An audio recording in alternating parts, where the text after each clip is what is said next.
A leitura de hoje nós encontramos no livro do profeta Zacarias, capítulo de número 12, versículo 1, que diz assim a palavra do Senhor.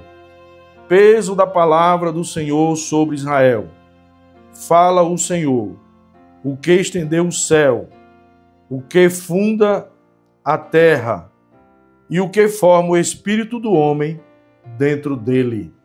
O profeta Zacarias, ele nos apresenta aqui, pela guia do Espírito Santo, que todos nós somos formados, o nosso espírito formados por Deus.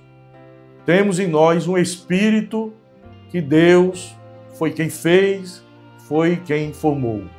E esse espírito voltará para ele em nome de Jesus.